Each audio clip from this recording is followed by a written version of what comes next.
बिस्मिल्लाहिर्रहमानिर्रहीम। आज हम टॉपिक डिस्कस करेंगे it's lumbarisation. Human spine is composed of vertebrae namely cervical, thoracic, lumbar, sacral, coccyx at lower end. Lumbarization and sacralization are congenital anomalies of the fifth lumbar, first, second sacral segments. These anomalous segments are frequently referred as transitional vertebrae or additional lumbar vertebrae or extra vertebrae. It occurs due to non-fusion of the first and second sacral segments. Lumbarization occurs due to non-fusion of the first two sacral segments, allowing the lumbar spine to have what appears to be 6 segments, rather than its normal 5, and sacrum appears to have only 4 segments, rather than its normal 5.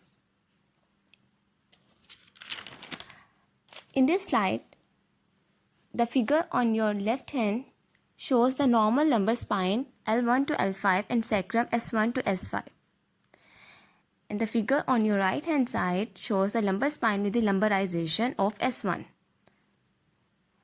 इस figure में हमें जैसे पता चल रहा है कि lumbar region में हमारे पास जो सेगमेंट्स है वो L1 to L6 हो गए हैं बिकॉज ऑफ लंबराइजेशन, जो कि नॉर्मल L5 मतलब टोटल 5 थे, एंड सैक्रम कंटेन्स 4 segments.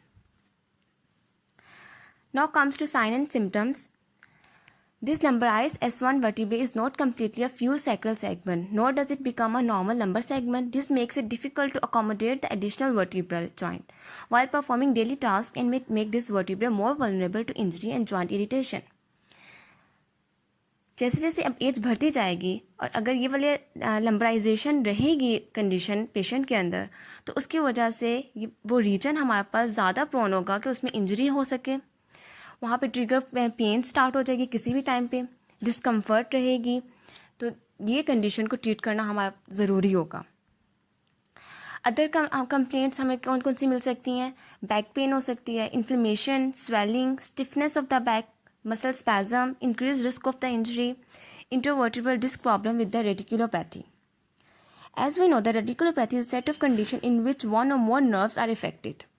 किस तरह से इफेक्ट हो सकती हैं? कंप्रेशन क्रिएट हो सकता है इन्फ्लेमेशन की वजह से, तो हमारे पास रेडिकुलोपैथी के साइन एंड सिम्टम्स मिलना शुरू हो जाएंगे, जिसकी वजह से किस तरह से न्यूरोजेनिक सिम्टम्स होंगे? पेन हो सकती है, radicular pen, weakness, numbness.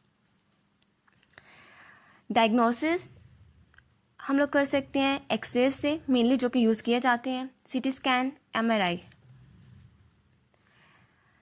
Treatment के लिए हम लोग मेडिकेशंस भी इस्तेमाल कर सकते हैं, सर्जिकल ट्रीटमेंट भी हो सकता है, रिहैबिलिटेशन भी हो सकती है. अगर मेडिकेशंस की बात करें हम लोग, तो हम लोग NSAIDs यूज़ कर सकते हैं, non steroidal anti inflammatory drugs, जो कि इन्फ्लेमेशन को कम करेंगी, पेन को कम करेंगी. SMR is for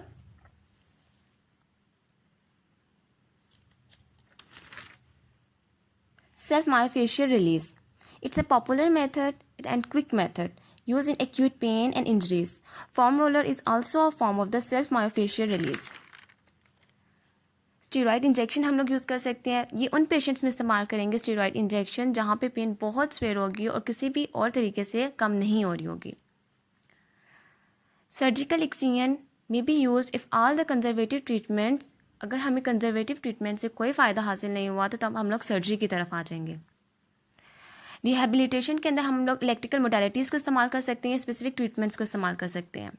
symptomatic treatment को ट्रीट करने के लिए हम लोग स्पाइनल ट्रैक्शन दे सकते हैं, जो कि कंप्रेशन को कम करेगी, जिसकी वजह से नर्व्स की रेडिकुलोपैथी, कंप्रेशन, वो सब कम होगा.